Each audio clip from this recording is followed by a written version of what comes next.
Oke, assalamualaikum warahmatullahi wabarakatuh. Selamat pagi. Nah, oke. Nah, hari ini karena kita dalam jadwal ujian praktek, nah jadi kita, oh, jadi kita hari ini akan membahas sedikit tentang konten kebahasaan teks diskusi sebelum kita ujian praktek. Karena ujian prakteknya hari ini itu adalah tentang bagaimana kamu membuat tesis atau pendapat di awal tentang sebuah teks diskusi. Nanti ada tesisnya itu di halaman eh,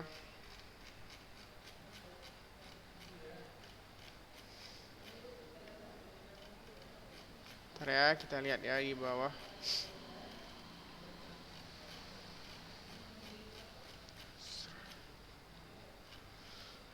Tadi di mana ya teks diskusi?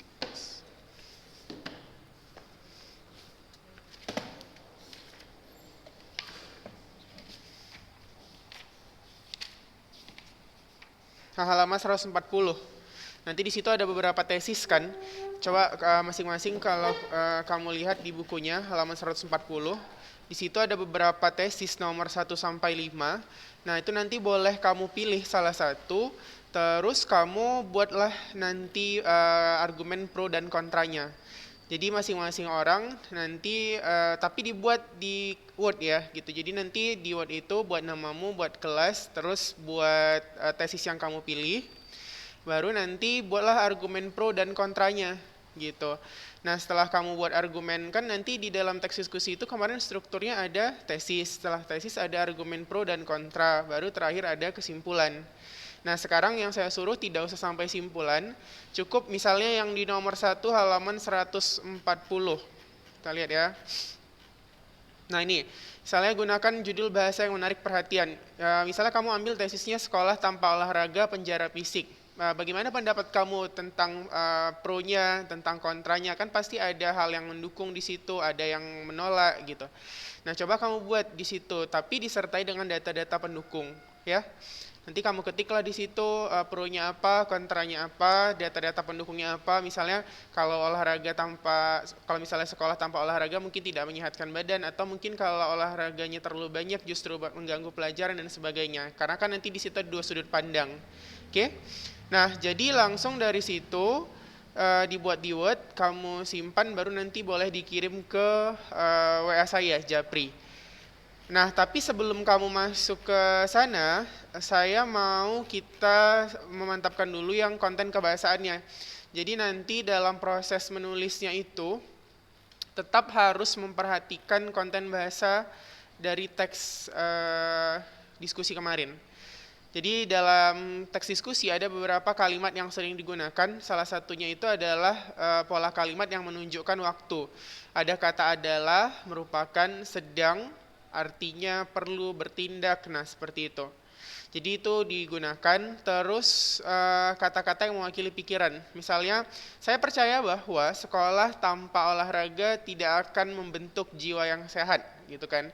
Atau yakin, pikir, rasa. Pokoknya kamu sebisa mungkin, sebanyak mungkin memang menggunakan konten-konten ini dalam teks diskusi yang kamu buat. Jadi bukan sekadar buat kalimat udah gitu.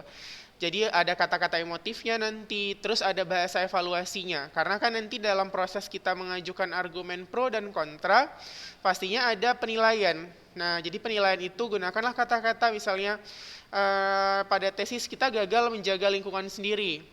Secara sederhana misalnya di lingkungan kita ketika kita setelah makan misalnya jarang buang sampah pada tempatnya.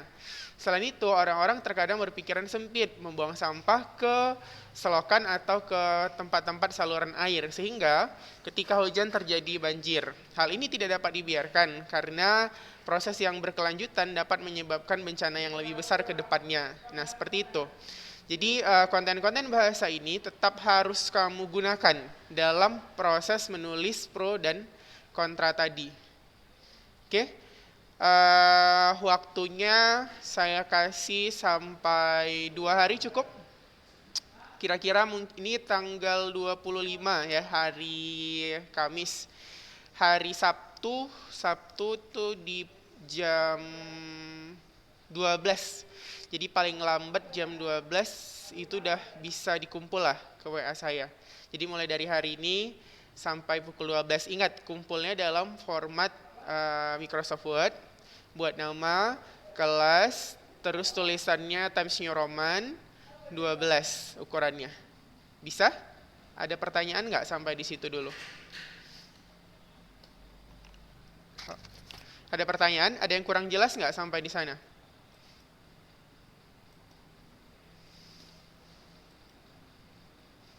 Kalau ada yang kurang jelas atau ada yang mau ditanyakan, boleh dihidupkan mikrofonnya atau dibuat di chat.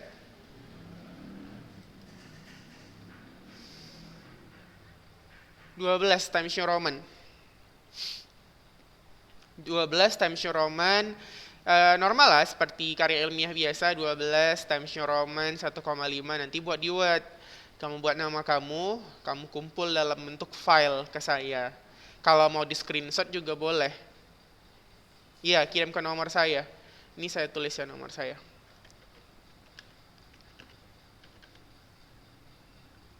Oke, ntar saya ulang lagi ya.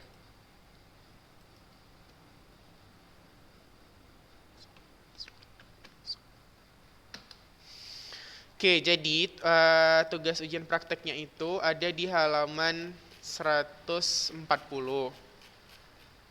Di halaman 140 itu kan ada beberapa tesis.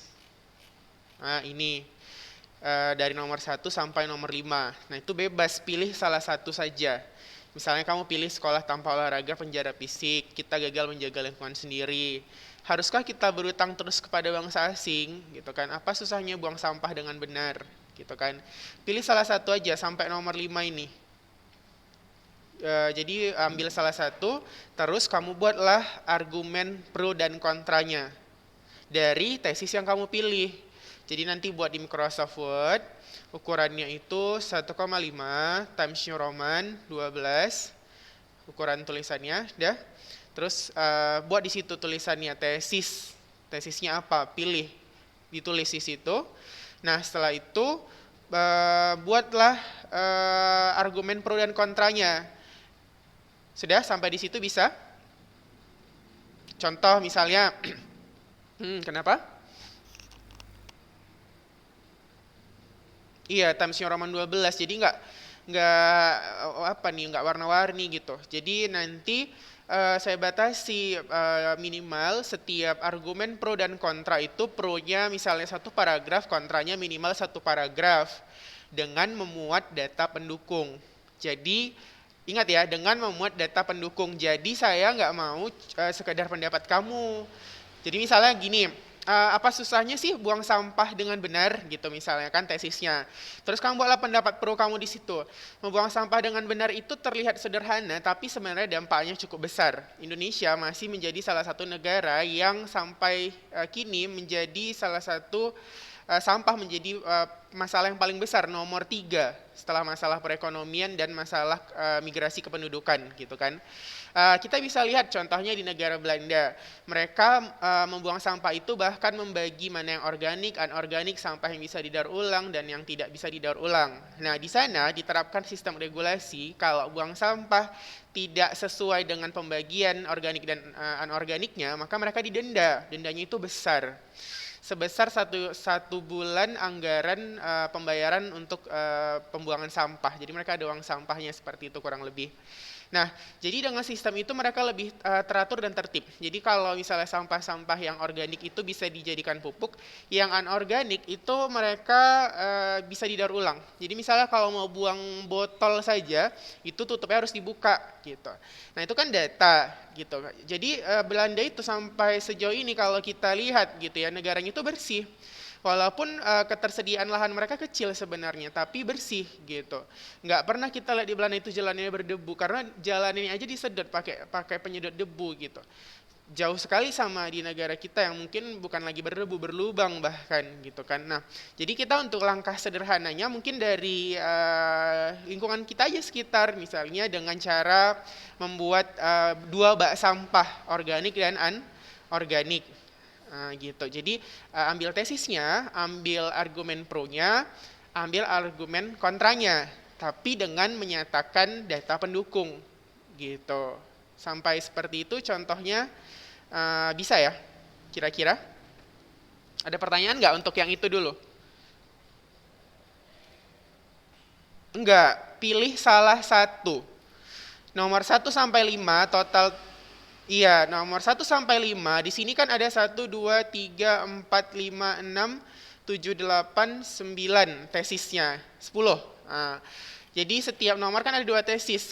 Kamu pilih satu aja. Ya udah kalau nomor 1 udah pilih sekolah tanpa olahraga penjara fisik, ya udah itu aja yang kamu bahas. Jadi ada 10, kamu pilih salah satu di antara 10 itu. Ya, bukan semuanya. Paham? Oke, dikerjakan di Microsoft Word. Kembali lagi, Times New Roman 12 ukuran tulisannya. Buat argumen pro dan kontranya. Nah, dalam proses penulisannya, ingat karena kita belajarnya ini bahasa, maka wajiblah kamu perhatikan konten kebahasaan serta penulisannya. Jadi kalau di bahasa ada penilaian nanti untuk penulisan dan penggunaan konten bahasa. Mungkin kalau di biologi kamu yang penting benar, kalau di bahasa Indonesia kan kita belajar keterampilan menulis juga, ada nilai penulisan. Maka konten-konten bahasanya harus diperhatikan. Kamu bisa lihat di halaman 131, kemarin ada kita bahas. Bahasa yang baik dalam teks diskusi itu, pertama dia harus punya audiensi, yakin dulu pembaca dan pendengar. Makanya carilah data-data terkini. Kalau misalnya pilih tesis, carilah tesis yang memang datanya itu bisa kamu pertanggungjawabkan atau memang data-datanya itu aktual. Ya? Gitu. Terus gagasannya jelas. Kamu yang benar-benar paham dan kuasai gitu. Jadi jangan disambung-sambungkan kalimat yang rumpang, yang tidak nyambung gitu. Jadi bagusnya cari yang relevan. Lalu gunakanlah kata-kata persuasif. Jadi baik nanti di argumen pro, baik nanti di argumen yang kontra, ya dikasihlah bagaimana kamu mengajak si pembaca supaya meyakini apa yang kamu tuliskan.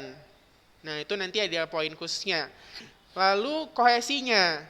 Nah kemarin kan kita belajar kalau kohesi itu adalah keterikatan dari segi bentuk. Ya, keterikatan dari segi bentuk. Bisa kita lihat dari kata rujukan, kata ganti, konjungsi dalam paragraf. Oke? Nah, itu diperhatikan. Terus ada beberapa kosakata yang memang harus kita lihat juga, misalnya seperti yang mewakili pikiran ada kata-kata percaya, yakin, kagum, senang, terkejut, ragu. Terus yang menunjukkan emosi seperti istimewa, menakjubkan, brutal, bahaya, lembut gitu kan. Dan penilaian. Karena tes diskusi ini kan ujung-ujungnya kita membahas satu topik untuk mencapai satu kerangka berpikir yang paling ideal. Maka harus adalah bentuk-bentuk kalimat yang sifatnya menilai gitu. Makanya nanti saya batasi minimal satu poin pro, satu poin kontra itu diisi oleh satu paragraf. Jadi totalnya nanti ada minimal 2 atau 3 paragraf lah, seperti itu. Lebih boleh, selama masih relevan lebih boleh, kurang tidak boleh. Jadi saya pikir 2 paragraf itu udah cukup sedikit ya, kalau untuk membahas satu pro dan satu kontra. Nah terus, ada juga derajat kepastian. Di sini derajat kepastian itu dikatakan sebagai kata dapat, akan, mesti, seharusnya, kadang-kadang, umumnya, gitu kan. Lalu ada konjungsi. Nah, konjungsi ini kata hubung. Sebenarnya kalau dibagi-bagi, konjungsi itu ada konjungsi antar klausa, antar kalimat, dan konjungsi korelatif. Nah, itu penggunaannya juga boleh diperhatikan. Memang sih kamu nanti di SMA ada diulang, tapi alangkah baiknya sekarang itu udah tahu dasar-dasarnya. Jadi dari awal ya saya jelaskan, kalau konjungsi antar klausa sesuai dengan namanya. Klausa itu struktur kalimat yang terdiri dari subjek dan predikat. Jadi kalau antar klausa berarti dia minimal menghubungkan 2 subjek dan 2 predikat. Contoh, ketika saya datang, ibu sedang berbelanja di pasar. Ketika saya datang, ibu sedang berbelanja di pasar. Nah, ketika itu kan konjungsinya yang menyatakan waktu. Saya datang, saya itu subjek, datang itu predikat, ibu berbelanja itu subjek, berbelanja predikat, ya. Maka di situ ada dua subjek, ada dua predikat. Nah, kalau seperti itu maka penghubungnya antar klausa. Yang perlu kamu tekankan di sini adalah yang antar klausa itu terdiri dari dua hal. Saya tulis di chat ya biar nggak lupa.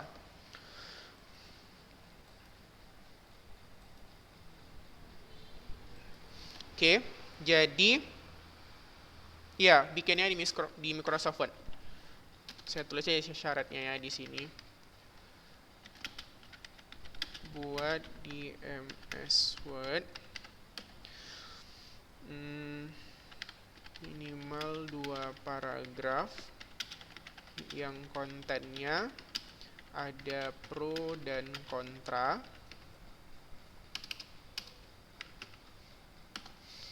Oke. Terus ini ke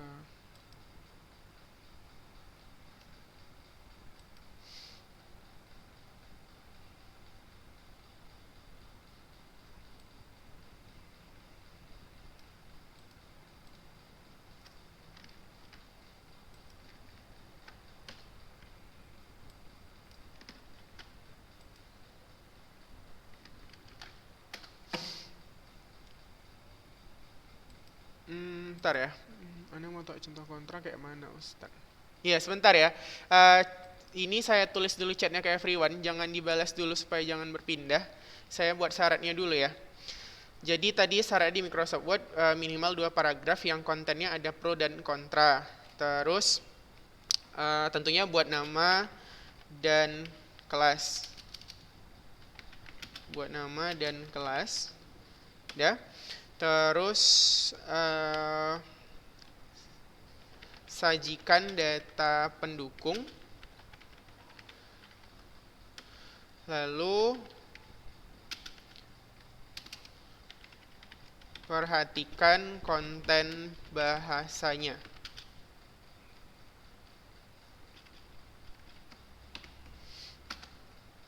Oke, itu ya. Jadi buatnya di Microsoft Word.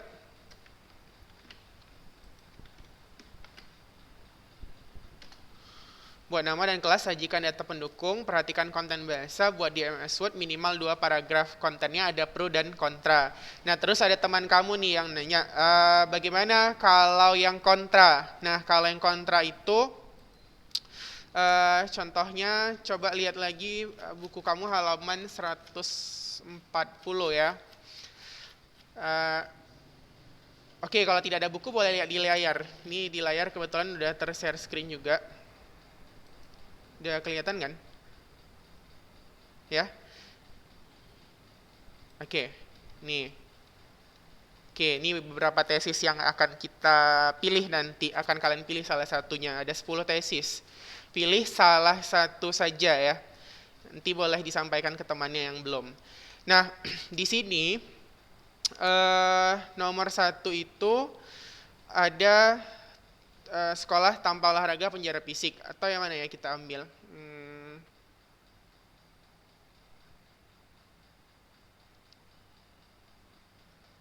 Oke, misalnya nomor 3 nih. Sangat jelas warga negara wajib pajak yang tidak patuh membayar pajak seperti penyewa rumah tidak membayar sewa. Nah, misalnya nih argumen pro-nya ya, argumen pro-nya. Pro berarti kan kamu mendukung tesis ya. Tesisnya misalnya gini. Salah satu pendapatan negara yang sifatnya berjalan dan tidak membebani APBN itu adalah pajak. Ya, pendapatan negara itu kan banyak ya, boleh dari pajak, boleh dari hasil alam, boleh dari pinjaman luar negeri. Tapi kalau hasil alam dan pinjaman luar negeri ini pasti ada batasnya. Nggak mungkin negara itu setiap saat dikasih pinjaman. Yang kedua, namanya hasil alam, walaupun bisa diperbarui, itu pasti ada limitnya juga. Nggak mungkin setiap saat bisa kita jual, gitu kan. Yang paling bisa setiap saat diangkut itu sebenarnya adalah pajak. Karena apapun aktivitas di kehidupan sehari-hari, pasti ada pajaknya, gitu kan. Nah, jadi supaya perekonomian negara itu tak berjalan dan APBN kita tidak terbebani, salah satu langkah yang paling bijak itu adalah membayar pajak sesuai pengguna yang kita gunakan, dan tepat waktu. Jadi satu, negara itu tidak defisit, yang kedua kita pun tidak repot membayar denda di sana sini, gitu ya. Itu kalau argumen pro. Kenapa? Karena kalau tidak membayar pajak, negara otomatis minus. Kalau udah minus, kalau kamu lah misalnya uang kamu kurang, kamu mau belanja, kamu ngutang sama temanmu. Nah, negara itu kalau ngutang harus bayar bunga. Bayar bunga itu kan berarti menambah beban kita. Bebannya itu kemana? Ke rakyat juga gitu. Bunganya itu dibagi rata ke semua rakyat. Mau tahu nggak tahu kita ngutang, pokoknya dibagi rata gitu. Jadi setiap anak yang lahir sekarang kalau nggak salah saya utangnya langsung 15 juta. Nah, per penduduk Indonesia gitu. Jadi itu kan jadi satu hal yang membebani kita gitu. Walaupun kapan sih nggak pernah merasa bayar tuh, bayar kita dari pajak yang kita kasih itu sebenarnya kita sedang membayar utang gitu. Nah, terus kalau negara itu tinggi tingkat utangnya, maka tingkat inflasinya juga tinggi. Jadi kalau misalnya kamu biasa dengan uang 50.000 bisa beli es, beli bakso apa segala macam, besok-besok 50.000 kamu cuma bisa beli bakso satu porsi, es udah habis, nggak cukup lagi. Rugi nggak sebagai warga negara? Rugi kan? Nah, itu pendapat pro. Ya. Terus kalau kontra gimana? Kontra kan berarti kamu berlawanan dengan tesis ya. Sebenarnya selain kita harus membayar pajak, pemerintah juga harus memperhatikan penggunaan pajaknya. Salah satu contoh seperti ini. Rakyat-rakyat kecil misalnya pajak sepeda motor atau pajak-pajak perumahan itu sering dibayar dan dipaksa harus tepat waktu kalau nggak denda. Nah, masalahnya perusahaan-perusahaan besar seperti perusahaan properti, perusahaan saham, perusahaan emas justru kadang-kadang tidak membayar pajaknya sampai puluhan tahun gitu, pernah diberitakan gitu kan. Nah, itulah sebenarnya yang membuat masyarakat itu menjadi malas membayar pajak. Loh, yang lebih kaya kok nggak bayar, malah yang lebih kurang malah harus bayar gitu kan. Nah, oleh karena itu pemerintah di sini harus juga lebih bijak gitu. Jadi kadang-kadang tidak salah juga masyarakat tidak membayar pajak karena kadang-kadang penerapan regulasi pajak itu memang tidak adil gitu. Itu kontranya. Mungkin dari segi pembayaran. Yang kedua, dari segi pemerataan fasilitas. Misalnya gini, orang Papua bayar pajak berapa? Sama dengan kita. Orang NTT bayar pajak berapa ya? Sama dengan kita. Orang Jakarta bayar pajaknya apa lebih mahal? Ya enggak. Tapi Jakarta kamu bisa lihat sekarang mereka punya komuter line, punya busway, punya kereta api cepat monorail walaupun programnya belum selesai. Terus mereka busway-nya lebih murah, komuter lainnya lebih murah, 10.000 udah bisa keliling Jakarta. Kita yang di Medan mungkin 10.000 ya udah 2 kali naik angkot udah habis uangnya. Apalagi yang di NTT, apalagi yang di Papua yang mungkin mesti nyebrang sungai kalau mau pergi ke sekolah. Padahal pajak yang kita bayar sama, tapi pemerataan fasilitasnya tidak sama. Nah, di situ yang menjadi salah satu penyebab pajak tidak patuh dibayar, merupakan bukan salah warga sepenuhnya. Seperti itu. Nah, itu argumen kontra. Jadi yang dimaksud kontra itu, kamu menyajikan data-data pendukung yang bertentangan dengan tesis. Di sini kan tesisnya bilang tidak membayar pajak berarti seperti orang nggak bayar uang sewa. Ya udah kita balikkan lagi, kita lihat sebenarnya pajak itu yang dibayarkan sudah tepat sasaran atau belum. Gitu. Itu namanya argumen kontra. Kalau yang saya bicarakan tadi aja kalau kita tulis mungkin udah ada 2 paragraf kali ya. Nah, gitulah kurang lebih yang kamu buat. Nah, tapi kalau kamu kan dalam bahasa tulisan, maka perhatikanlah yang tadi saya bilang. Ada konjungsi, ada koherensinya, terus ada kalimat-kalimat evaluatif yang sifatnya menilai. Misalnya gini, pemerintah seharusnya jika kita tinjau kembali dalam proses penerapan pemerataan fasilitas oleh pajak, pemerintah masih belum memberikan fasilitas yang merata. Nah, gitu dia. Itu kalimat-kalimat evaluatif. Semakin banyak kamu gunakan konten bahasa, maka poin penilaiannya makin tinggi. Jadi di sini yang saya nilai, pertama, kamu patuhi dulu syaratnya. Ya. Kalau syaratnya udah bagus, saya nilai isinya, data pendukungnya. Kalau data pendukungnya sudah bagus, maka saya nilai konten bahasanya. Semakin banyak kamu menggunakan konten bahasa yang sesuai dengan syarat teks diskusi, semakin relevan, maka nilainya semakin bagus. Nah, seperti itu kurang lebih. Sampai di situ paham nggak buat pro dan kontranya? Halo?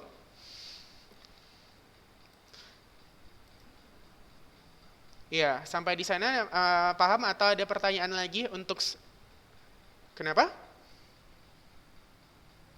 Numpulnya ke WA saya. Ini saya tulis lagi ya. Nah itu. Ke WA saya. Tapi dalam bentuk file ya. Bolehlah screenshot tapi tetap dalam bentuk Word. Maksudnya di Word kan dulu, di screenshot kirim boleh. Atau langsung dari Word kirim ke WA saya juga boleh. Soalnya kalau tulis tangan, pengalaman kemarin yang SMA tulis tangan itu tidak terbaca saya, karena kan di Word itu kalau di WA itu turun resolusinya.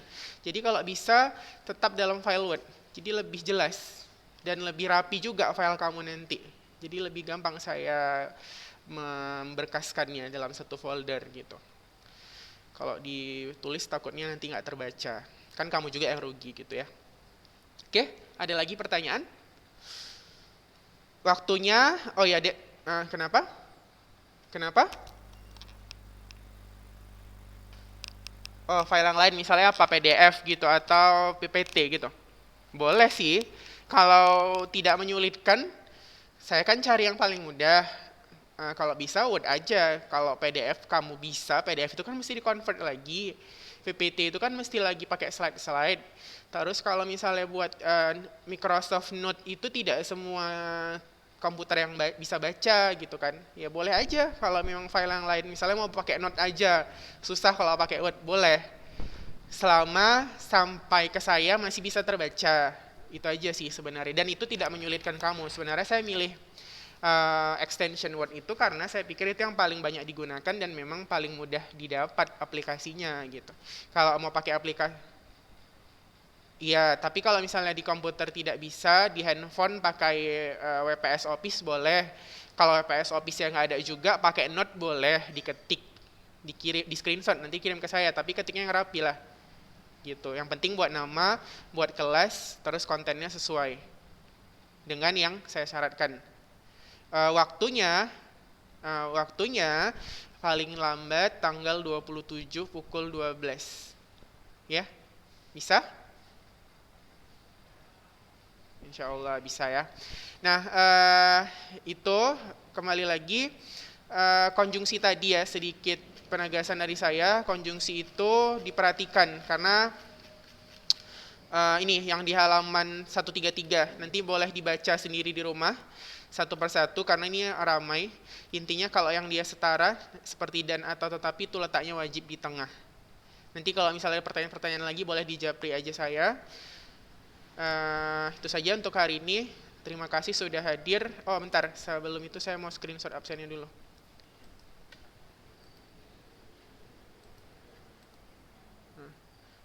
Atau gini aja ya, di sini. Biar lebih apa gitu, manjang gitu. Biar nama-namanya lebih jelas. Bentar ya. Ya gini. Bentar ya.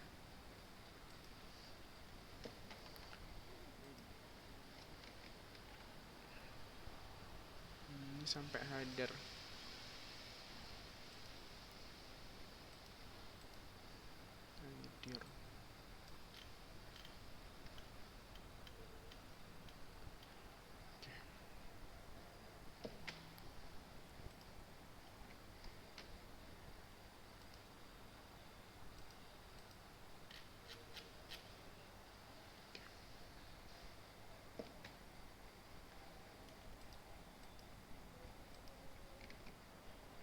Oke, sudah selesai. Itu saja. Terima kasih sudah hadir. Assalamualaikum warahmatullahi wabarakatuh. End kan?